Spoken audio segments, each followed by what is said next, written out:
Welcome everyone. I hope everyone is staying safe and sane. Just a thank you to everybody who's working in the federal government right now. Just so important. And I mean that quite sincerely.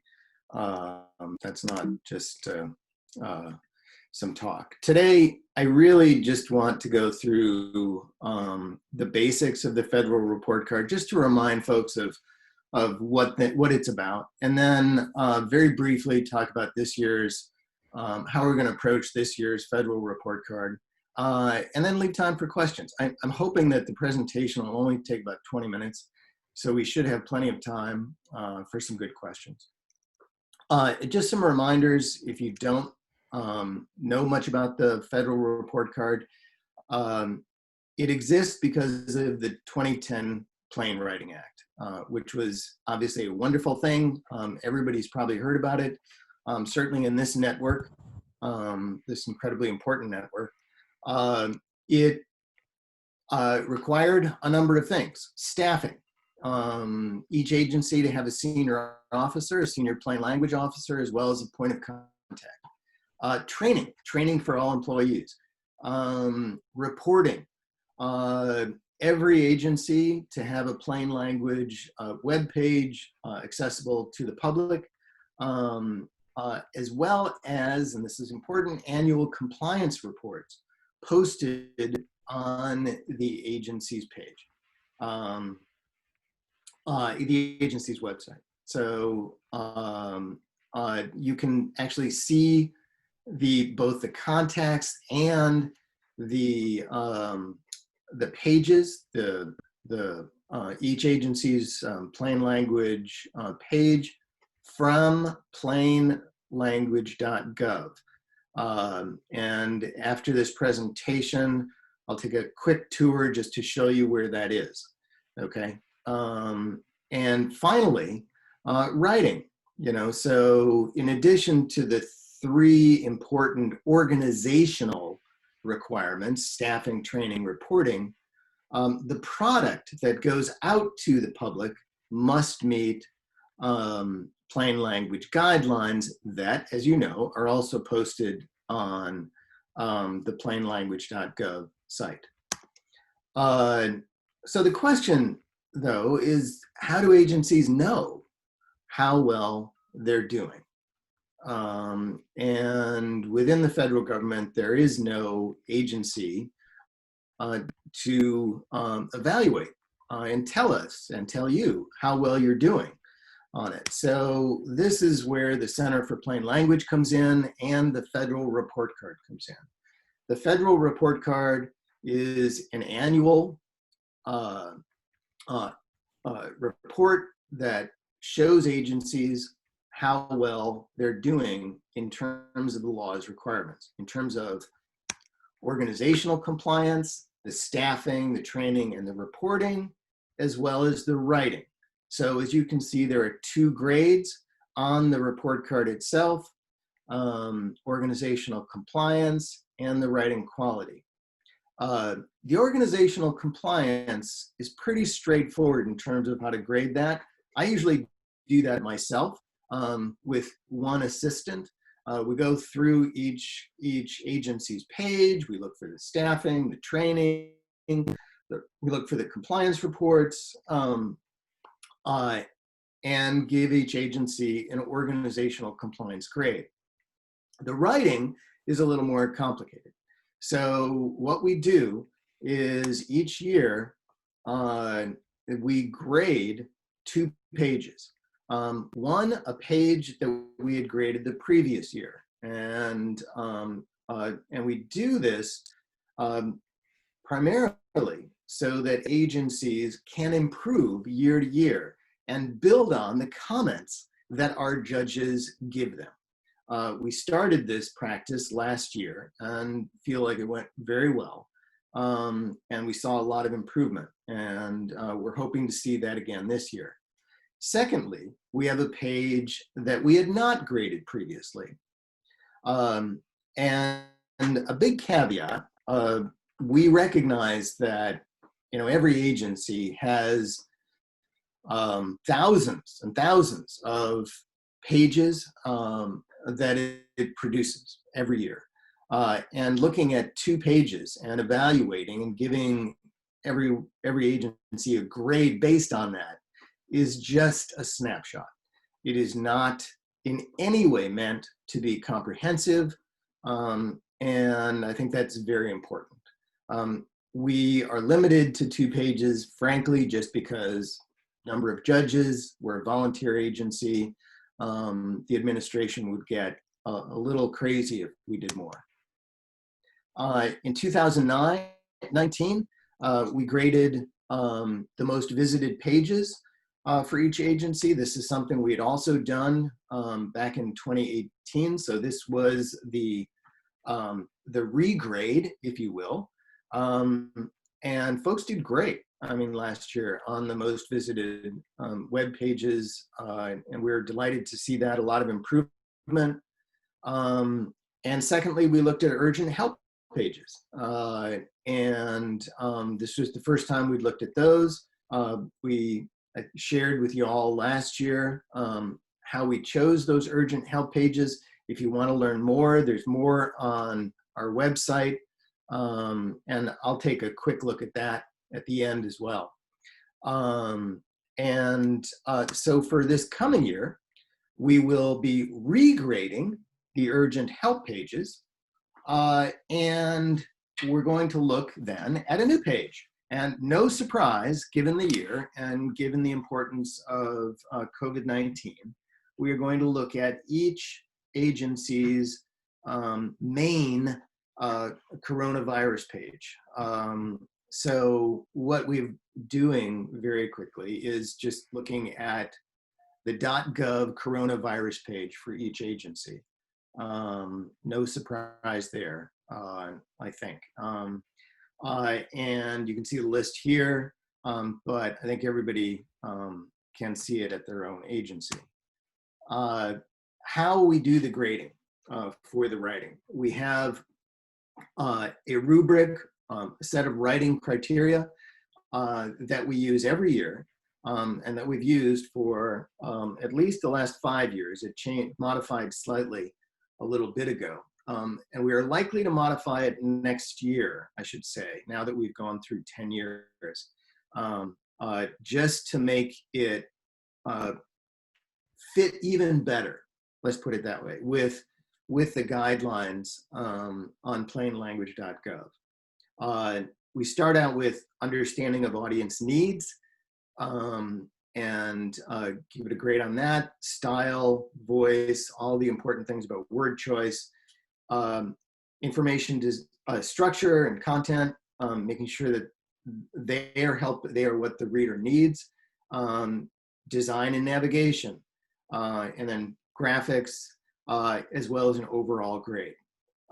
Again, I'll show you a little bit more about how we do that, or give you the link at the end and show you where to, if you want to learn more about that, we can give you that. Who judges? Plain language experts. We've got a good list. Again, that's on the site as well. And I can show you that in just a second. For this year, the timing is pretty straightforward. By the end of this week, I'm trying to email all plain language contacts, naming the pages that we're going to be looking at, and then we'll respond to agency questions, begin grading on August 10th, and probably conclude mid-September. You know, the August 10th date might be a little ambitious at this point, but we will be releasing the report card on October 13th. A date, hope everybody knows, is International Plain Language Day. It's also the day of the Access for All, the first part of the Access for All conference, and which will be online. And I'll show you the link to that as well at the end. How can you help? check to make sure that the plain language contact info on plainlanguage.gov is updated. There's also a list on the center site. This is important for us. It's how we, make sure that you're being represented the best on the federal report card, and that we're really communicating with you, because obviously the whole point of this is to help you and your agency. And then if you want, apply to be a volunteer judge. Send an email to me. This is my Center for Plain Language.org address, with a brief little email, a little few sentences about why you would want to be a judge, and importantly, why you're qualified. And I'll do a little bit of vetting. Check on that. It's important, obviously, that we have the best judges we can. We do try to rotate judges somewhat while keeping, some of our stalwarts, the important founders of both plainlanguage.gov and the center, such as Ginny Reddish, Annetta Cheek. They're always judges on the federal report card, along with some other names you probably recognize. Again, that list is on our site. And then ask questions. The whole purpose of this is to help you give the public access to the information the public needs. That's the whole point of the law. It's the whole point of really the Center for Plain Language. So with that, before we actually get to questions, I want to very quickly, if it's all right, take a tour of plainlanguage.gov. I think everybody's probably been to this site. I want to show you that if you hit law and requirements, this is where you can see the agency programs and contacts. You click here. Okay, is everybody following at this point, Catherine? I don't, we can't actually see if you're on the site. We're still seeing your PowerPoint question slide.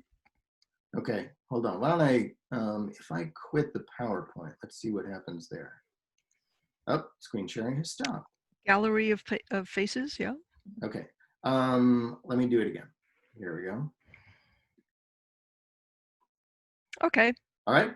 Okay, so now we're looking at the agency programs and contacts. If you scroll down, look for your agency. If I just click on one of these, Health and Human Services. This actually is a little outdated. The website, terrific website. They do a great job. You can go on here and see their most recent compliance report. It's a model. So, I think they do a terrific work at HHS on that.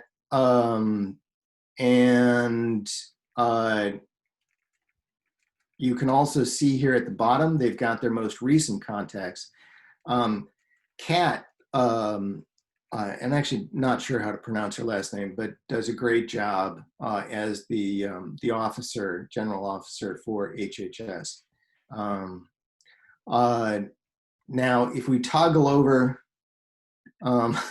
to the center's page, centerforplainlanguage.org, you can see that we have a bit about the report card. To learn more about the report card, you click there, and you can see last year's report card and get a sense of how we did it, and our methodology, the approach, a little more about what we graded last year, and you can see that approach. And we toggle back how we graded, if you're interested in more about that, and who did the grading criteria, you know, discussed here with all the questions that we think about, and who did the grading. Click on here and come on, baby. There we go. Ginny Reddish, United Cheek, Beth Landau, lots of names that you'll recognize.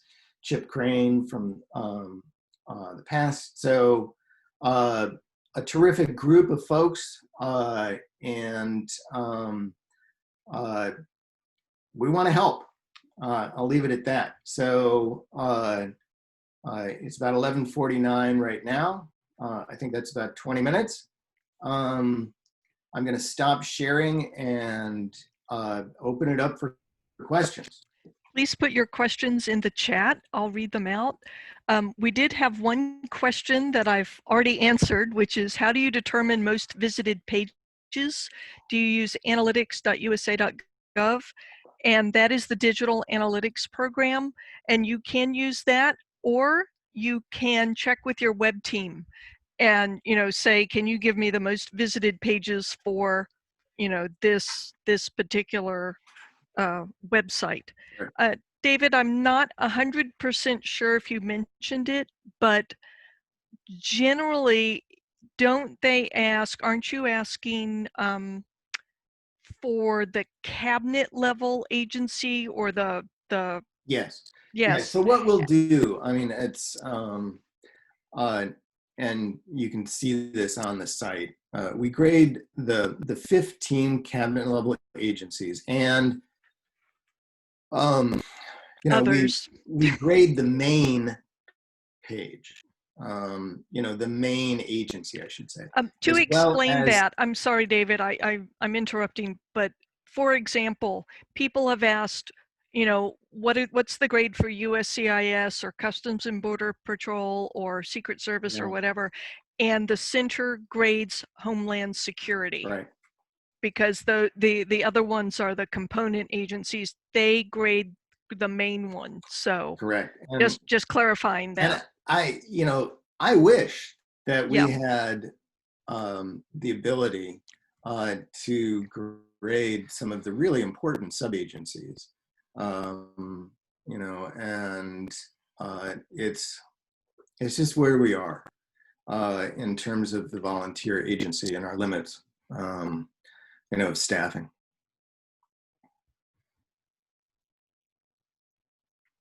Other questions? Are there questions?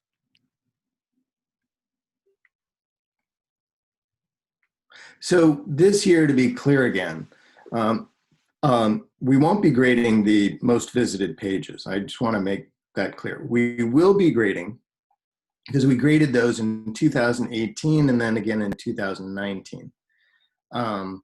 We will be grading the urgent help pages that we graded last year. So we will be regrading those, okay?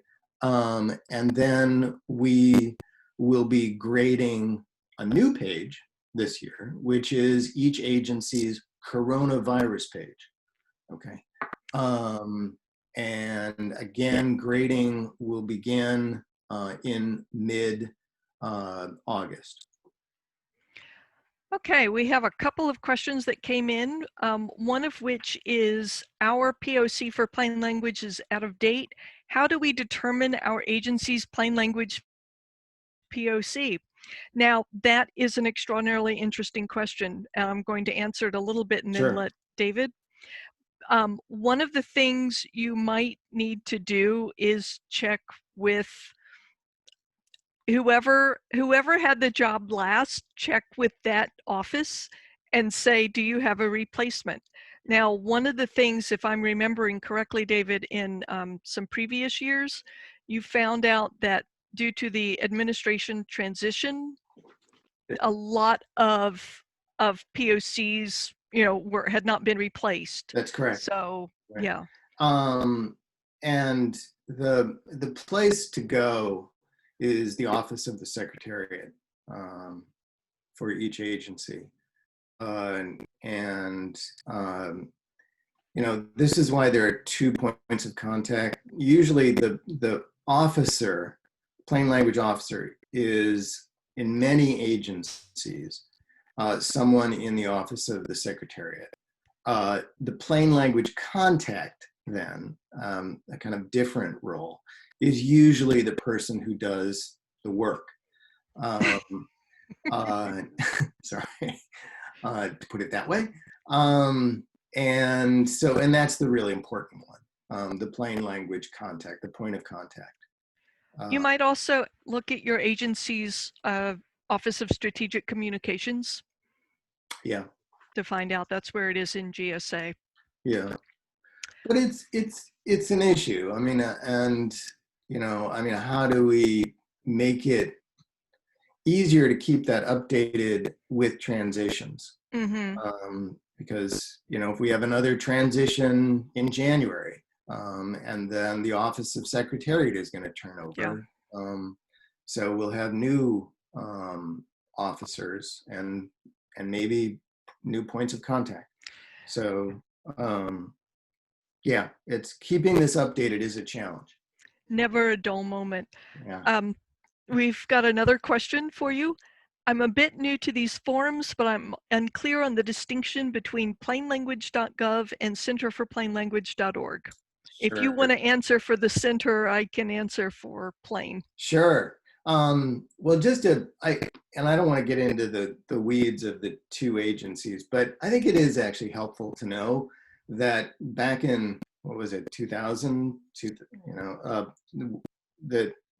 the plainlanguage.gov, plain, government plain, was founded by Ginny Reddish, Annetta Cheek, a number of others.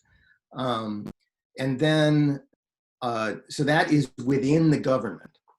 And it helps agencies within the federal government. And Catherine, obviously, and she can talk to that, works with another cat on this.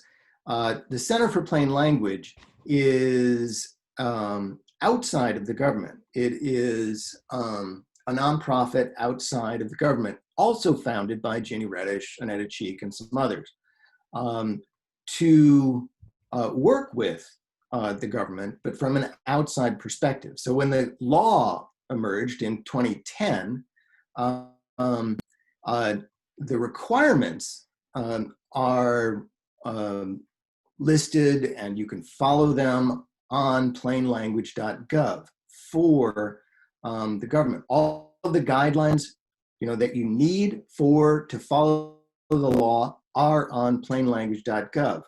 The center comes in as a nonprofit to assist from outside the government, and frankly, to grade and to do some things that you can't do inside the government and that aren't done. So that's probably the quickest way. Catherine, do you want to add anything? Just to add, the plainlanguage.gov hosts the federal plain language guidelines, which the Plain Writing Act refers to. And that hosting on plainlanguage.gov and offering free training to federal agencies is really, what Plain does, as well as provide the email community of practice. So I think that clarifies. And the Center for Plain Language does not only the report card, but the Clearmark Awards, which is, sort of the, the real, I always think of them as the highlights of what you're doing. We have some other related questions, so I'm going to sort of combine. One of them is, do you need to work for the government in order to apply for the judging opportunities? No, definitely not. I mean, most of our judges are not government employees. And it actually makes it easier if you're not, because then we don't have to check for any conflicts and other things like that. Obviously, if you're working with inside the government, we make sure that you are not judging your own agency. So yes, it is open. And another sort of question about this is, do not enough people volunteer, or is it a lack of qualified volunteers? So maybe sort of that's also a part of the next question, which is, can you talk about what is required for the judging and who generally is eligible? Right, right. Well, there's no formal set of criteria uh, to be a judge, and it is a volunteer job, but currently I do the vetting, and I've done it for a couple of years.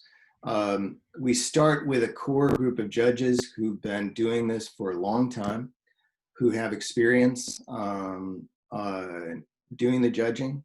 And then I'm pretty careful, and we've been pretty careful about who does the judging, because we only have, for the federal report card, roughly 15 judges working on it every year.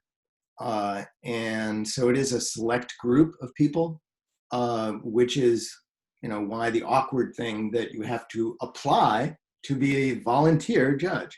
Um, but in terms of the criteria that I look for, um, uh, most importantly, experience with plain language. And that can be as someone who is taught plain language, someone who has served in some capacity, say in a sub-agency, or in outside the government, perhaps as someone who is taught within their own organization plain language, maybe a contractor who's worked with the guidelines. But look, most importantly, I look for a clear understanding. I talk to each person before bringing them on board to make sure they have a clear understanding of the guidelines that are posted. There's no formal test. And each year, I should say that every page that we evaluate gets evaluated by 3 judges, 3 different judges, at least one experienced judge. I mean, it's usually 2 or even 3 who have done it before. And then you get comments, and the comments from the judges are, really, the most important thing. I'm sorry, I've got one question. I've got 2 of the same question, which is, how much time should a volunteer judge expect to spend judging? It's a great question. It's usually because, I have folks look at between 3 and 5 agencies, each person. Which ends up being between 6 and 10 pages, because you look at 2 for each.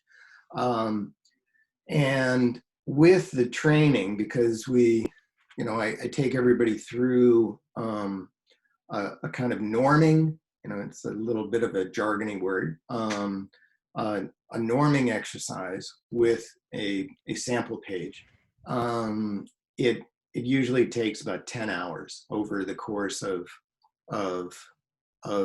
grading and working with your fellow judges, which, by the way, working with your fellow judges, that is the #1 advantage.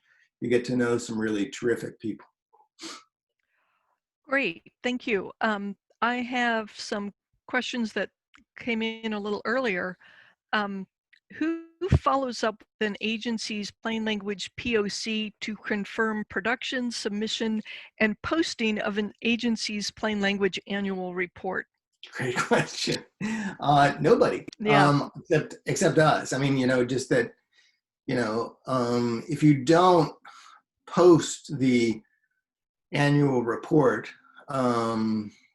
it's hard for me to grade the organizational compliance, because the training that we look for, that's all listed within that annual report, and if that is not posted, it's hard to do. So yeah.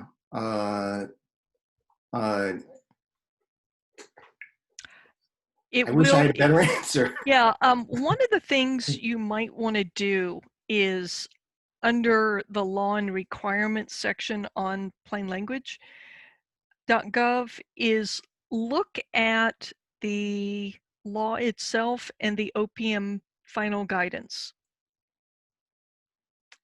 Just so you know, I was hoping that there'd be like some enforcement powers, and unfortunately, much to my disappointment, there is not, for Yeah. that. Another question is, our agency is too small to be graded. Are there other ways, even if it means paying, to have an outside evaluator assess our site along similar criteria? Wow. Um, uh, the center has done that before, the Center for Plain Mm-hmm. Language, for a nominal contribution, if you will, to the center.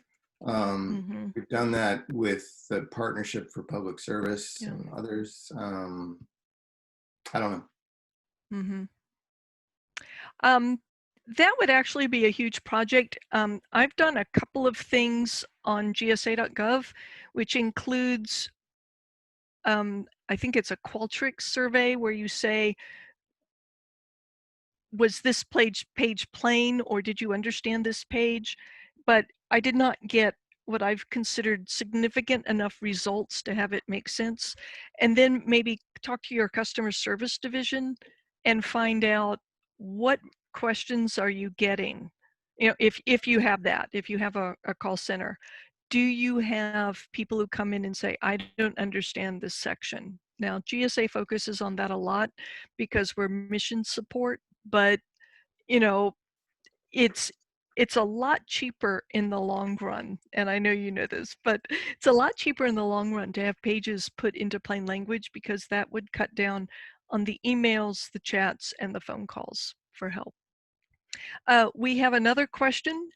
Will the reviews of the coronavirus pages consider the lanes of communication web guidance shared on the Content Managers Forum? The authority for this action comes from Emergency Support Function 15 of the National Response Framework. Yes, and if someone could email me with that those requirements. I'll do that. What's that? I'll send that to you. That would be really very, very helpful. Yes, to our judges. Mm-hmm. We ask, one of the things that, when I reach out to the point of contacts each year and when we're grading the 2 pages, I ask about constraints, about, intended purpose, all of these things. And so that would be very much a part of, what would help us this year. Mm-hmm. So please help us.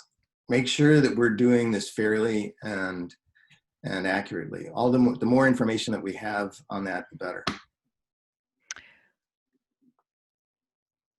Are there more questions that you want to share with everyone? Is there anything new that's come up that you'd like to see?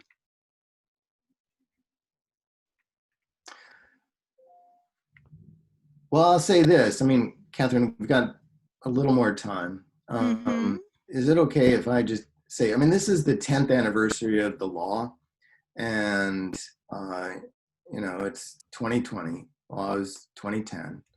The federal report card, is currently the only way to look at, how well agencies are doing, or to evaluate.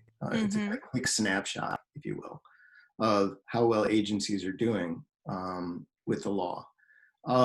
In the next 10 years, I mean, if one of the things I want to think about in this next year is, are there better ways in the next 10 years that we can help agencies in our outside of the government position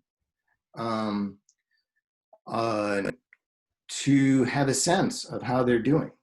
In other words, should we modify the federal report card we have the limits that come with a small volunteer organization. But if anybody has any ideas, I'd love to hear them. Great. We did get a question about, can you talk about the conference in October? Sure, let me share my screen a bit, just so everybody knows where that page is. So if you go to accessforallconference.org, and can everybody see my screen at this point? Catherine, Yes. you're looking at Access for All? Mm-hmm. So this is the main website for the conference. It's hosted by 3 organizations: Center for Plain Language, Clarity, which is an international plain language organization that works especially with lawyers and focuses on the law, and Plain International, which is different, obviously, than the US government Plain. And this is the largest of the 3 organizations here. It's truly international, and it works with a lot of consultants from around the world, as well. I mean, just people who are working on plain language across the globe. The Access for All will have a virtual event, as you can see, October 11th to the 13th. And then an in-person virtual event. This is the big event, which will take place in May of 2021. The virtual event, in October, will be more limited. There will be talks, as well as a kind of celebration of the law, and you can learn more about it by looking on this page, and read more about the sponsors, talks, other things like that. To register, we're still working on that a little bit. So if you hit register, you're going to see a page that, we definitely want you to register, come back soon. So still working that out. As you can guess, putting on a conference amid a global pandemic is a little complicated. So we've had to change plans a number of times. And October 11th is a Sunday? I don't even know, Catherine. Yeah, I can't easily get to my calendar right now. I think definitely the 13th is a Tuesday. If I'm remembering these properly, generally there's some sort of like social gathering the first night. Usually, right. Yeah. And I mean, this is obviously going to be a little different, with the virtual event. I am not directly involved with the planning of the Right. Event, so I can't really tell you. And a number of people have had, it's a moving target, if you will. Right. It's things have had to be changed a number of times. So of course, can you pass on to the planners though that there's a question about whether we'll get the July discount if the registration info hasn't been posted in right. if it hasn't been posted in July. All right. I am making a note. Thank you so much. Other questions while I make my note? Some people have to sign off, but many thanks. If there are any other questions, please let us know. If you have questions about what Plain does or what the center does, let me know afterwards. We have a whole bunch of feedback, yay. And we're having our online class on, our online class on August 11th. That's, we venture online. One question that did come up is, does the 2019 report list which 2 pages were graded for our agency? Yes. Okay. You simply go to your, if I'm correct, you go to your agency and you click on the date and it shows what pages were Well, I graded. mean, Catherine, can you see my page right now? Yes. All right, so if you go here and you look at what we graded, you click on this, and there's a list of most visited pages and a list of urgent help pages. So if, for instance, you just look up, you go to the urgent help page list and you can see what we graded for each agency here. Mm-hmm. Does that The make sense? page. What's that? The page. Yeah, Okay. the urgent help page that we graded for each agency. But And you link to the current page, so you're not necessarily seeing what it was at the time it was graded. oh, that's true. Yeah. That's true. So, I mean, for that, you have to go to the Wayback Machine. Yeah, or, maybe something to consider is post a screenshot. I don't know. In the future. Yeah. Yeah. That's it. No, that's a good idea. Um, that's a good idea. We Well, haven't done that. mm-hmm. Yeah. Well, I mean, it's a lot of things to think about, Yeah. and you wonder how much people look at individual. Yeah, if you have to leave, you have to leave, don't worry about it. As I said, we'll be sending out the slide deck and when we send out the recording, so it may be a couple of days, please do not, I believe, Conway, that you can just hit the email because you shouldn't need a password. Alex, anyone from DigitalGov, if you want to help out with that? You can, yeah, you should just be able to email us. Oh, he's joining the plain community. Okay, yeah, Alex, that's right. You can just email us and we'll add you. Okay.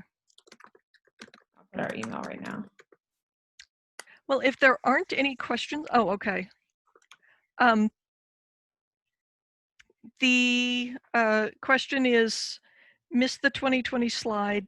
So the 2 pages that'll be graded for 2020 is the agency coronavirus page and which other one? The And urgent help page. The urgent help page, and that is the same one that you graded in 2019. Correct. We're looking at that list as we speak. Mm-hmm. Well, if there aren't any more questions, I mean, lots of compliments, lots of thanks, such a lot of sorry we have to leave now, but I think that we've got, yeah, if there's nothing else, you can have 13 minutes back in your day and do whatever. And if you do have other questions, feel free to email me. Mm-hmm. My email is on that slide.